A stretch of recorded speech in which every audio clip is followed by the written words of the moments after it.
बोला हाँ मेरा बेटा है, वो ड्यूटी में जा रहा था, उसको पकड़ा है। एसपी कौन सा पकड़ा? मेरा एसपी तुम्हारा गवाह है। मैं बोला गवाह मर गया। हमने सब जगह ढूंढा, बोलता वो एसपी में पकड़ा। वो मेरे को पता नहीं था किधर है किधर नहीं है। मेरे को 15 दिन है। 15 दिन हो चुके हैं इस धरने में आए हुए। तो यहाँ पर आकर आपका क्या मुतालबा था और आपको कितनी कामयाबी मिली यहाँ पर जो है इस आपके बच्चे की बाजियाबी के लिए? अस्सलाम वालेकुम नाज़रीन, मैं हूँ आपका मेज़बान मलिक राशिद नज़र। नाज़रीन, इस टाइम मैं बलोच धरने में मौजूद हूँ, इस्लामाबाद प्रेस क्लब के बाहर जो जा रही है। मेरे साथ एक बुजुर्ग मौजूद है जो अपने एक बेटे की तस्वीर लेकर जो है ना यहाँ पर खड़े हैं, जिसका नाम समीर अहमद है। इन्हीं से जानते हैं कि ये कब से लापता है और यहाँ पर इनको किन किन मुश्किलात का सामना करना पड़ रहा है। अस्सलाम वालेकुम सर। वालेकुम सलाम। आपका नाम? साबिर अली। साबर साहब, मुझे ये सबसे पहले बताएं कि आप इस धरने में कब आए हैं? मेरे को 15 दिन है। 15 दिन हो चुके हैं इस धरने में आए हुए।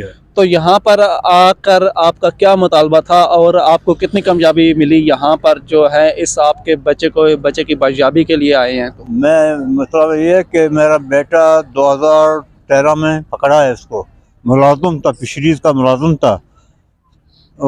या अपना ड्यूटी में जा रहा था। और मंथ का इसकी पकड़ा, उसको बंद किया। हमने सब जगह ढूंढा, बोलता वो इसी में पकड़ा। वो मेरे को पता नहीं था किधर है किधर नहीं है। आपने इनको कहीं तलाश करने की कोशिश की है? जब से ये मिसिंग है आपने कहीं FIR वगैरह कोई दर्ज कर रही है की है? हाँ दर्ज किया है, पुलिस का पास दर्ज किया है। मैं उसको FIR दर्ज किया है। वो 4 दिन मेरे को तुर्बत में पीसी दिया है, 1 दिन मेरे को क्वेटा में पीसी दिया है। और अभी फिर 1 तारीख को मेरे को बुला रहा है उधर क्वेटा में। अच्छा, आप जब कोयटा में पेश हुए तो आपको क्या कहा गया? कहाँ है ये? मेरे को ये पूछा कि तुम्हारा बेटा है। मैं बोला हाँ मेरा बेटा है, वो ड्यूटी में जा रहा था, उसको पकड़ा है। एसपी कौन सा पकड़ा? मेरा एसपी तुम्हारा गवाह है। मैं बोला गवाह मर गया। गवाह भी 11 साल है इसको, और गवाह मर गया।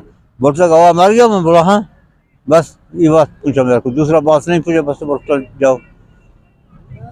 यानी कि कोई रिस्पॉन्स नहीं दे रहे। जो गवाह था वो फोत हो गया। हाँ वो फोत हो गया नहीं, इसीलिए वो निश्चित था। मेरा अपना आदमी था ना, जो ऐसा 40 आदमी को पकड़ा था, लेकिन ये मेरा 2 आदमी था, ये तो वो मर गया। तो अब आप क्या मुतालबा है, क्या मुतालबा लेकर इस्लामाबाद? मुतालबा ये है कि मेरा बेटा को अगर जुर्म किया तो अदालत में पेश करो, अगर जुर्म नहीं किया, अपना ड्यूटी में जा रहा था, तो उसको बाजियात करो। मेरा मुतालबा यही है। इस ठंड में यहाँ पर कैसे यानी कि रह रहे हैं? खाना पीने का क्या कर रहे हैं? यहाँ पर रह कैसे रहे हैं? अच्छा है खाना, मेरा फ्री है, खाना खाता है, सब खाता है। इधर तंबू में सोता है। चलें ठीक है, बहुत बहुत शुक्रिया। तो जी नाज़रीन, ये थे एक बुज़ुर्ग जो अपने बेटे समीर नामी शख्स को, जो कि फिशरी का मुलाजिम था, उसको जो है ना अगवा कर लिया गया, किडनैप कर लिया गया। और उसके बाद ये अभी जो है यहाँ पर इस्लामाबाद में आए हैं। कई बार जो है कि वहाँ पर ये पेश हो चुके हैं। कोयटा में इनको जो है ना पेशियाँ इनकी वहाँ पर हुई हैं, लेकिन इनको जो है ना अब तक कोई रिस्पॉन्स नहीं दिया जा रहा कि इनका बेटा कहाँ है। इनसे ये पूछा गया कि इनका बेटे का क्या जो गवाह था जिसके सामने उठाया गया है वो कहाँ है। वो अब यानी कि 11 साल बीत चुके हैं इनके बेटे को अगवा हुए और वो इनका गवाह अभी फौत हो चुका है, इसलिए इनका केस बंद कर दिया गया। इसी वजह से इनका यहाँ इस्लामाबाद धरने में आए हैं।